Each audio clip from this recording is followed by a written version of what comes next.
या शिना नदीला आलेल्या पुरामुळं माढा तालुक्यातील अनेक गावं त्या ठिकाणी उद्ध्वस्त झालेत. अनेक कुटुंब, अनेक शेतकऱ्यांची घरं उद्ध्वस्त झालीत. अनेक पिकांची त्या ठिकाणी उद्ध्वस्त झालेत. अनेक जनावरांची या ठिकाणी उपासमार होते आहे. गेले मी 2-3 दिवस झालं पूरग्रस्त ठिकाणची पाहणी करत असताना त्या ठिकाणी मी अनेक ठिकाणी नागरिकांना मदत केली. परंतु हे सगळं बघत असताना जनावरांच्या चाऱ्यांचा प्रचंड मोठ्या प्रमाणात त्या ठिकाणी प्रश्न निर्माण झाला आहे. कारण माणसाला भूक लागली तर माणूस जेवण मागू शकतो, परंतु जनावरांचं काय. आणि त्यामुळे आज या ठिकाणी मी करकममधल्या माझ्या शेतीमध्ये 4 एकर मका होती.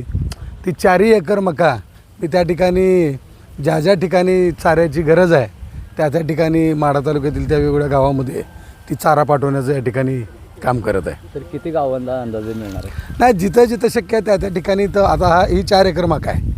ही 4 एकर मका साधारणतः ही माझ्या मते 200 टन मका होऊ शकते साधारणतः, कारण खाली 50-60 टन पाठवली होती.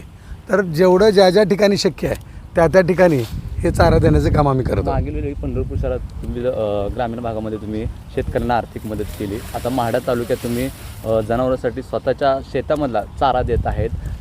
शेतकरी नेते म्हणून तुम्ही पुढे येत आहे, मात्र बाकीच्यांकडून असं कुठं कार्य दिसून येत नाही. काय वाटतं? नाही, ह्याच्याबद्दल मला काय कोण काय करतं किंवा कोण काय करत नाही, त्याच्यापेक्षा ज्या ठिकाणी शेतकरी अडचणीत आला आहे त्या ठिकाणी मदत करण्याचं माननीय राजसाहेब ठाकरे यांच्या आदेशानुसार हे सगळं आम्ही काम करतो आहे.